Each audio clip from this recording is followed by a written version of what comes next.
pero también nos comentó en una parte que hay fármacos que los inhiben.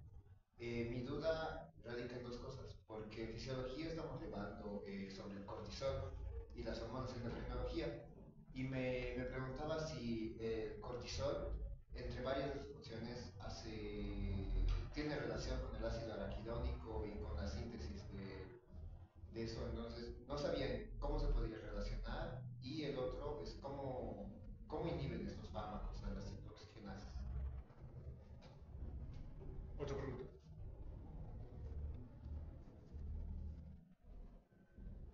¿Alguien responde?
Como estudiantes antiguos, buenos, copiando todo lo que escribo y lo que hago. A ver, deje máxima atención. ¿Sí?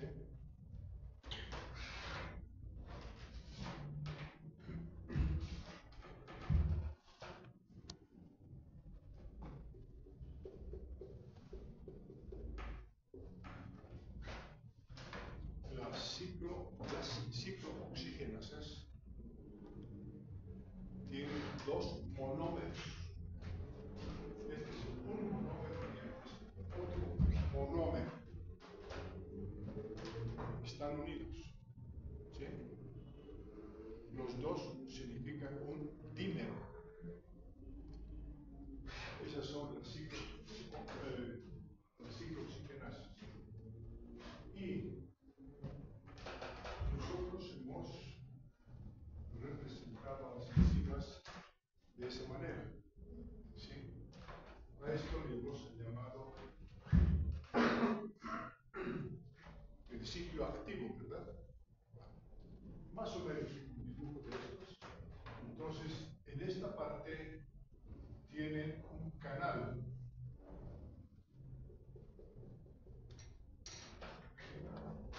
Los dos monómeros se van a juntar y van a formar un canal.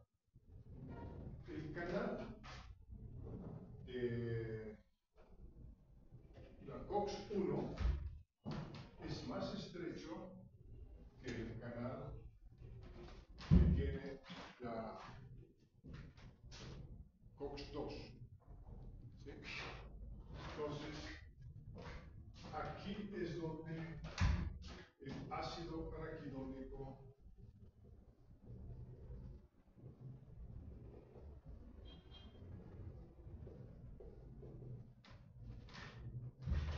se acomoda. ¿Sí? Entonces, ahora trabaja la enzima. Y esta es una enzima que tiene dos funciones. ¿Sí? Una función es de esta parte, que es la ciclooxigenasa.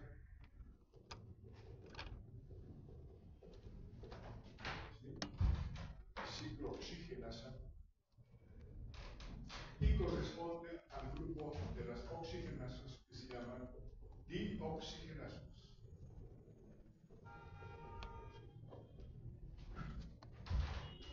Utilizan oxígeno.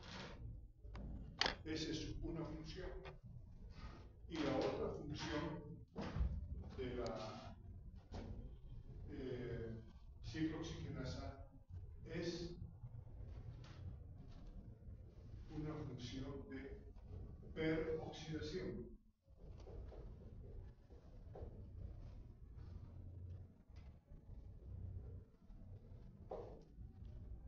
Aquí notan la diferencia.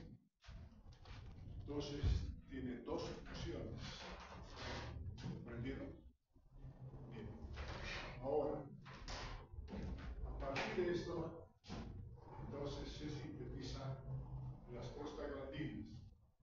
Dice ciclooxigenasa y este es ciclopentano.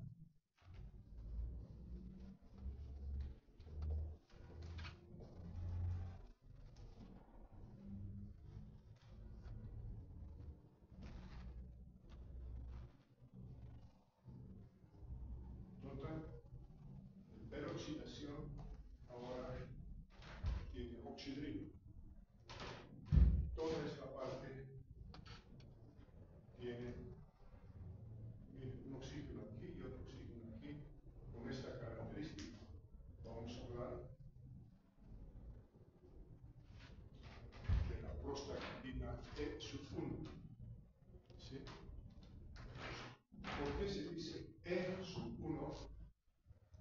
E1 refiere a que tiene una sola ligadura, pero existen otros, como por ejemplo E2. ¿Ya les dice algo? E2 tiene doble ligadura, 1 y 2. Ahora hablamos solamente de esta prostaglandina. ¿Cuáles son los efectos? Ya dijimos que los efectos de producir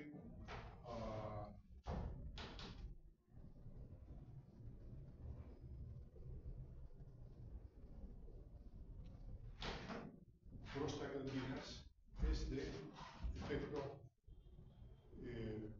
inflamatorio. ¿Sí?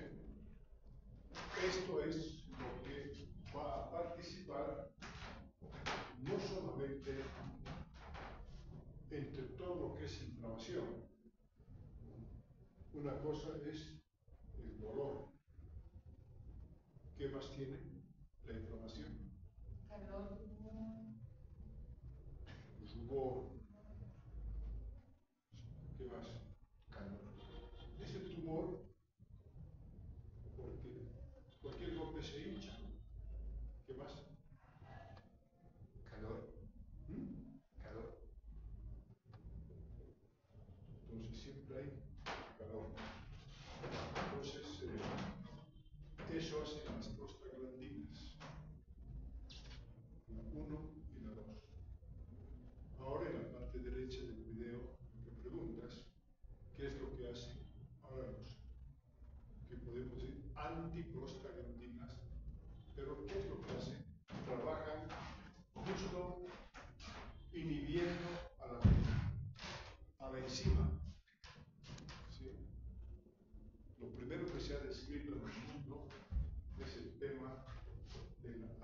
ya no tenemos prostaglandinas.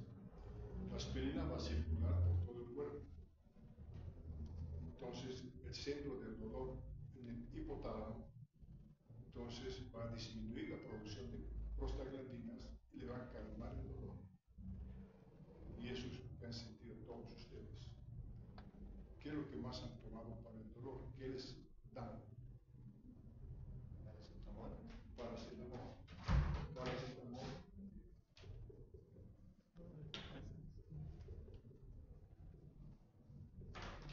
¿Qué más? Ibuprofeno, tal vez. Todos esos. 4-Buxosol. Diclofenaco, ibuprofeno, todos los analgésicos que son a un montón. ¿Sí? Ahora pueden copiar y escribir todo lo que me han escuchado.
Entonces,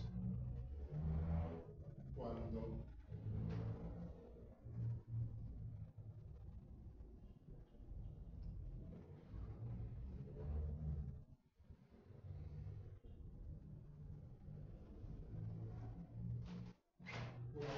todo un metabolismo que proviene del colesterol, entonces en la corteza adrenal se van a sintetizar estrógenos, progesterona, cortisol, corticosterona, porque tenemos ahí tres capas de glándulas suprarrenales.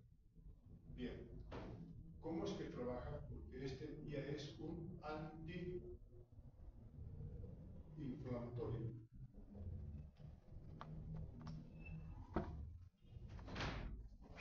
Antiinflamatorio. ¿Qué es lo que hace entonces? Pero también calma el dolor, igual que aquel. ¿Sí? Pero el mecanismo es diferente. Entonces, atraviesa las células y aquí adentro tiene receptores del cortisol. ¿Sí? Y estos receptores trabajan juntos sobre el DNA. Estos receptores también se llaman, digamos así, el receptor, vamos a hacer, se llama heat shock protein, proteínas por borde de calor. ¿Sí? Entonces, aquí se acomodan con este complejo cortisol y va a trabajar sobre el DNA. ¿Qué es lo que libera? Libera lo que se llama factor de necrosis tumoral kappa.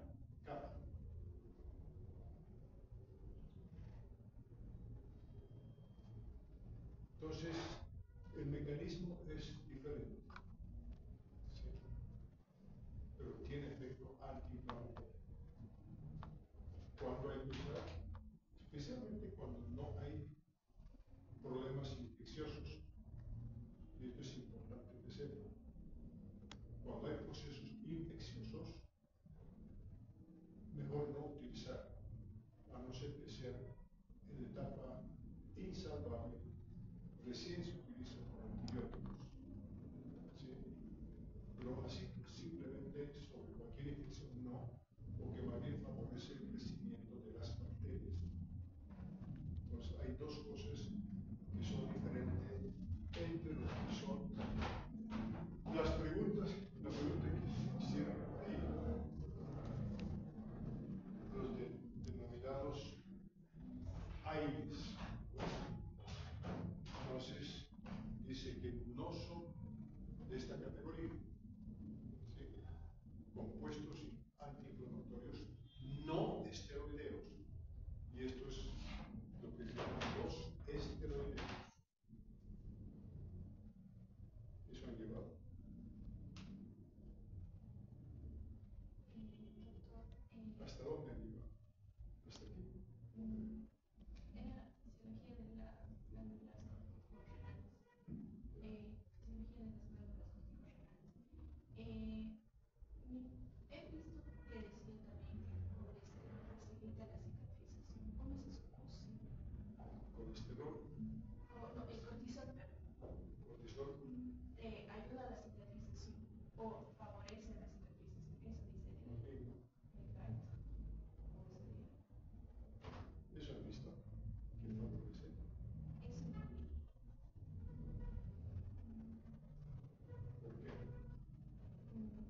O sea, como usted menciona, es una. Primero, ¿qué es la cicatrización? ¿Qué células trabajan? Hemoglobina.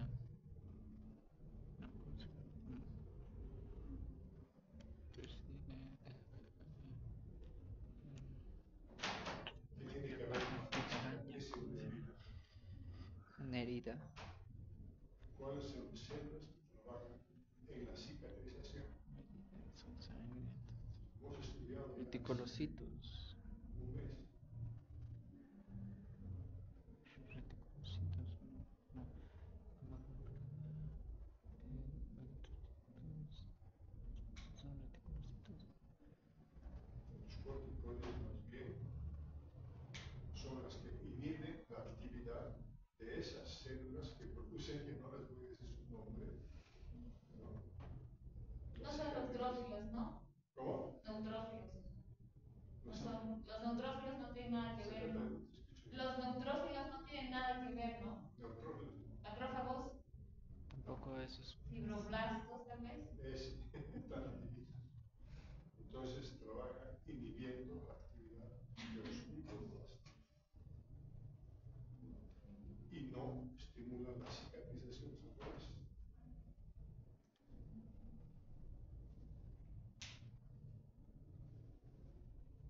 Otra pregunta.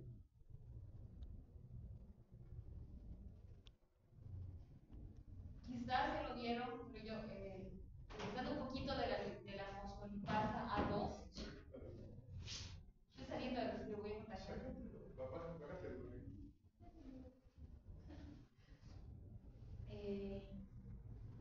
He visto de la fosfolipasa A2 hay varios tipos.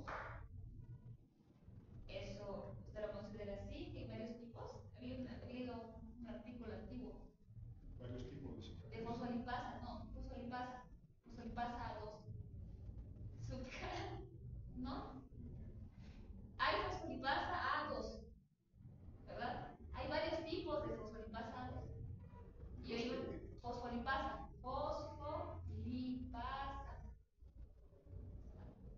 Se refiere a que, como conocemos la fosfolipasa A2, Hay subtipos. subtipos, o sea, Ay, pues. ¿Cuál es la que estamos viendo? ¿Cuál es la que estamos viendo de esos subtipos? ¿O cómo lo podemos aplicar? ¿Cuál estamos viendo? ¿Cuál es el De la fosfolipasa A2. ¿Cuál es el que hemos explicado? De la fosfolipasa A2, ¿qué tipo sería la que hemos visto? Hemos Vale. hablado ¿Qué de subtipo? una ¿Qué A2. subtipo? Sí, pero de esa A2 hay subtipos, según. No, pues hay, si hay O grupos A2, quizás sí. ¿qué más tendría que ver? Si no sería solamente A. Uno, Y si digamos. fuera una sola, 1 y 2. No. hay una. Y hay ¿Qué 2. más? Y 3 quizás. Tres. Pero de la 2, de la Ah, A sub 2, según hay tipos de A sub 2. subtipos. Sí. Siempre hay pues isoformas. Siempre hay isoformas.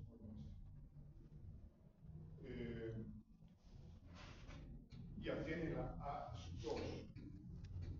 Entonces, los genes hacen A sub 2, pero varían en la composición de los aminoácidos del enzima. ¿Sí? Entonces, unos tendrán A sub 2, ¿por qué le van a poner? Hay lo que se llama alfa, beta, gamma. Entonces, pueden ir cambiando.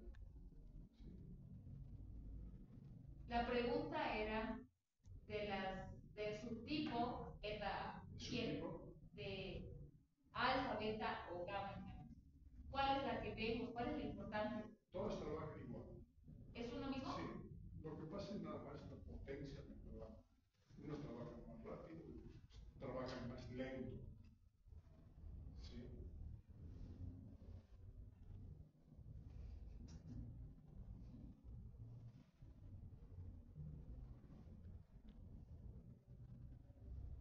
Y eso se nota en la KM, la constante de Michaelis. Tú hacen constante de Michaelis, digamos de la A2, y van a tener un tipo de curva. ¿No? Después agarran subtipos y tienen curvas diferentes. Y hay unos que trabajan también muy rápidamente, muy especialmente en los procesos de autoinmunidad. ¿Sí? Otra pregunta.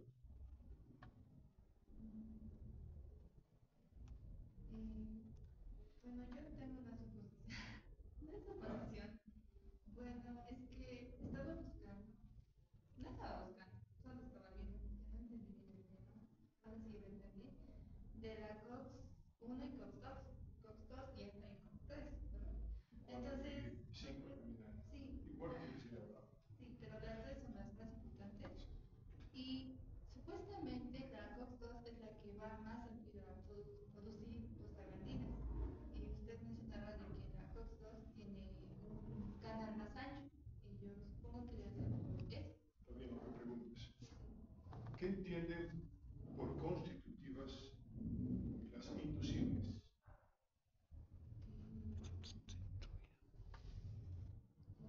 Una es parte de la estructura, quizás. Uno es parte de la estructura. ¿Comparte? Inducible. Si induce su transformación. Se puede.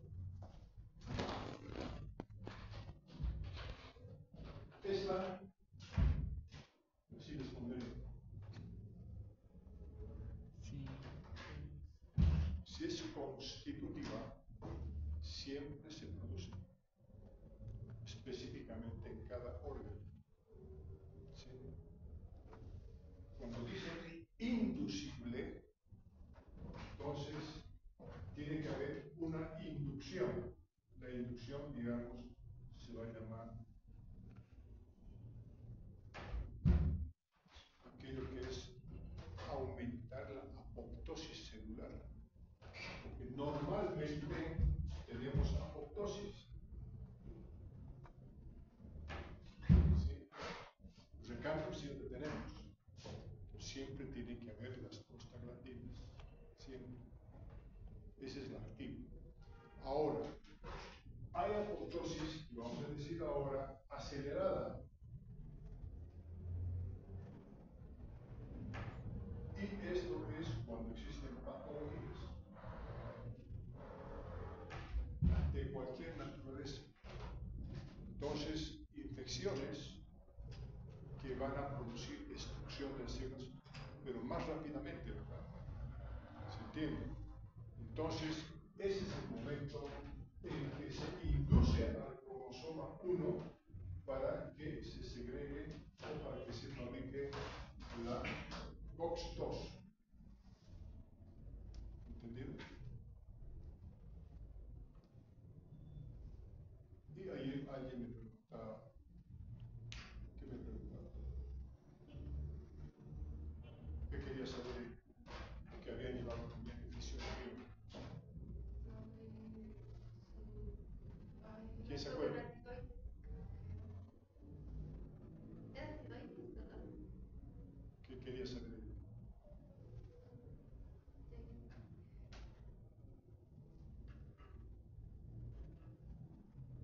No sé.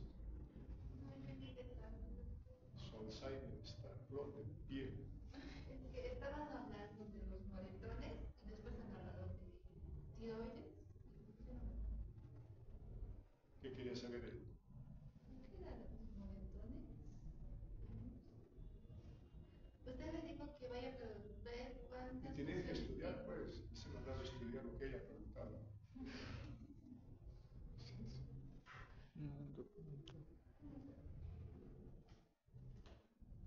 Bueno, ¿qué hacen las prostaglandinas en la tiroides?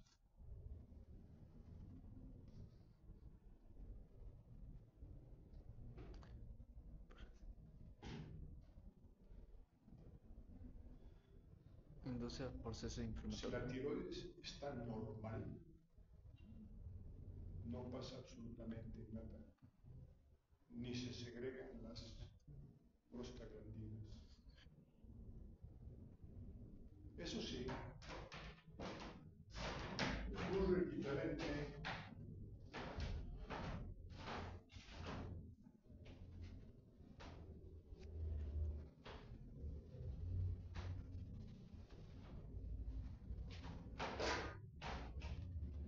cuando existen ahora alteración o alteraciones de la tiroides. ¿Cuáles son las dos enfermedades de la tiroides? Hipertiroidismo e hipotiroidismo. Hipertiroidismo, hipotiroidismo. Una es la de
con hipotiroidismo.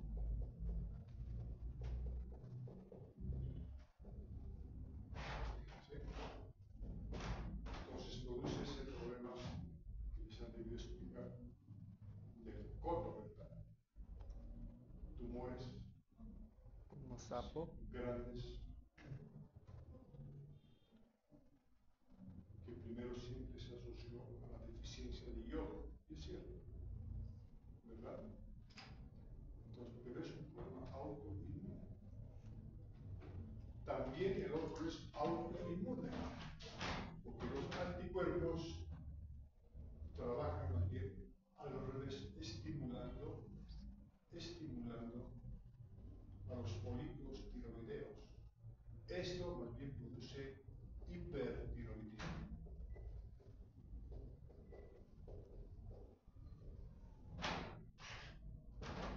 ¿Por qué produce hipertiroidismo? ¿Han estudiado fisiología? ¿Sí o no? ¿Les han dicho así? ¿Por qué?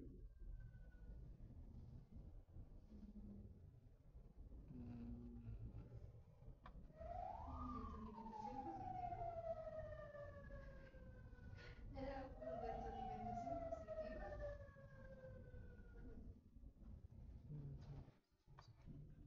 ¿Por qué será? Porque hay una disminución de las hormonas esteroideas. ¿Qué? Disminución de las hormonas esteroideas. Regulan el mecanismo basal. Otra idea. Habría de equivocarse. No hay problema.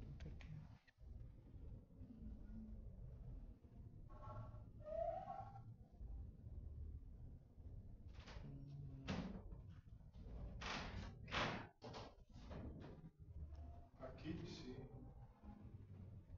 trabaja, como es problema La COX-2. costoso. Pero ¿por qué produce hipertiroidismo?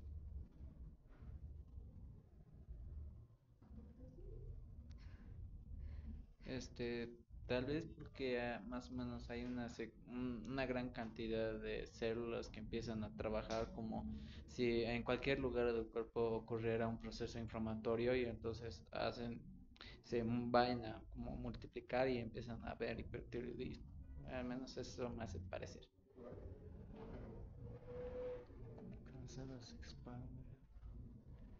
Si se inducción hay insuficiencia Dice, el problema radica en los anticuerpos antirreceptor de una hormona, la hormona tiroestimulante, que produce el sistema inmunitario del paciente. Estos anticuerpos imitan la acción de la hormona, activando y estimulando la glándula tiroides para que haya un exceso de hormonas, en el caso de Graves. Eso es lo que sale. ¿Va por ahí? O sea, con el receptor de la Más o hormona. menos bien. Bueno, primero que saben que la TSH del cerebro trabaja sobre celular. sus receptores de la célula. ¿Sí? Estos lo que hacen entonces es incrementar, por todo aquello que hemos hablado un poquito ayer, las proteínas G, ¿verdad? Entonces trabajan sobre el DNA y el DNA se estimula más y produce más hormona tiroidea, hipertiroidismo. ¿Sí? ¿Cómo sería pues entonces que los anticuerpos trabajan produciendo hipertiroidismo?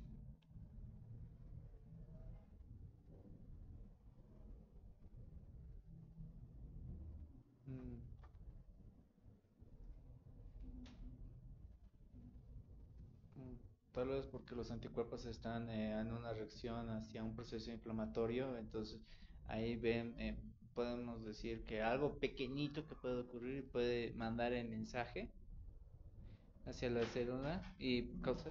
sin que haya problema inflamatorio. Mm,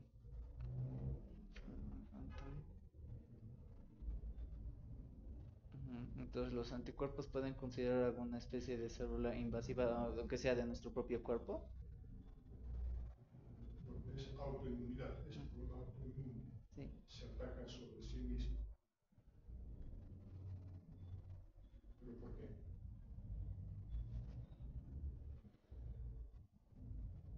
tal Bien vez, visto, fisiología, ¿no? sí, tal vez sea porque más o menos, tal vez haya cursado alguna especie de enfermedad y se le haya aplicado una vacuna con células que ya han sido adaptadas al virus, bacteria, y en ese entonces los anticuerpos reaccionan ante eso y ven que las células tienen algo en común, algún órgano o algo y empiezan a atacarlo, aunque sea propio. Pues, Pero ah, ¿cómo se aprove- produce? por la inducción de células que han sido ya neutralizadas, más o menos como en las vacunas utilizan. En principio no hay destrucción celular aquí. Ya. El hecho de que hay aumento de hormona tiroidea, Ajá. pero ¿por qué la autoinmunidad produce eso?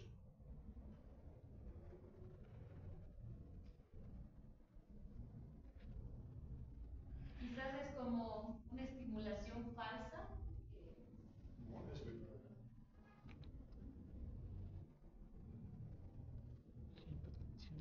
¿Quieren investigar?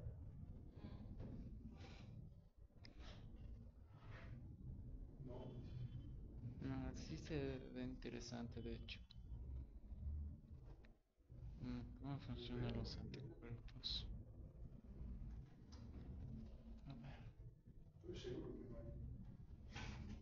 No importa cuánto busquen. Una cosa. Debe de haber en algún artículo, pero tal vez Bueno, pues estará. debería de haber en artículos que mencionen al respecto, pero tal vez sean antiguos y ya no se haya dado. Porque al menos en Bolivia no he visto mucho relacionado a eso y creo que había antes una campaña en contra del hipertiroidismo y creo que la cancelaron, Eso creo. es contra el hipotiroidismo. Ah, Esas son las campañas. ay, entonces ahí me equivoco.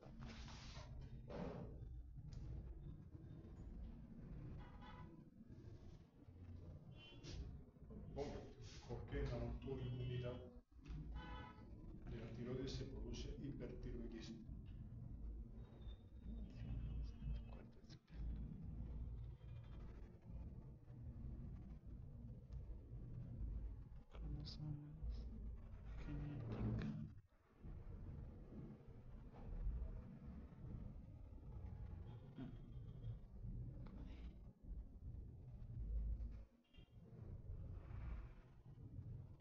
¿Cómo ocurrió eso?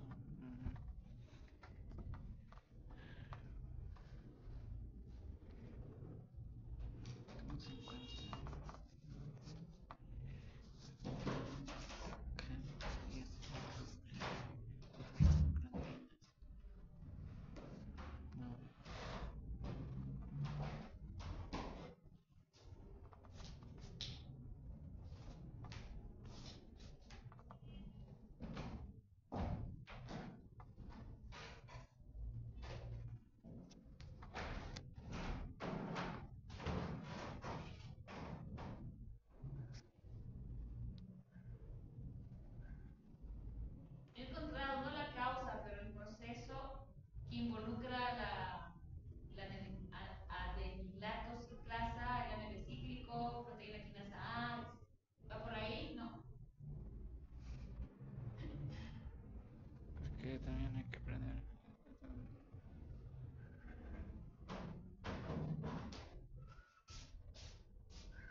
alteración del genoma, una alteración del cuerpos, Doctor, antinomos. ¿tiene que ver con la TPO? Antitiroglobulina, algo así se llama. Antitiroglobulina. Ajá. Porque eso supuestamente hablaba de. Si es antipiroglobulina, es una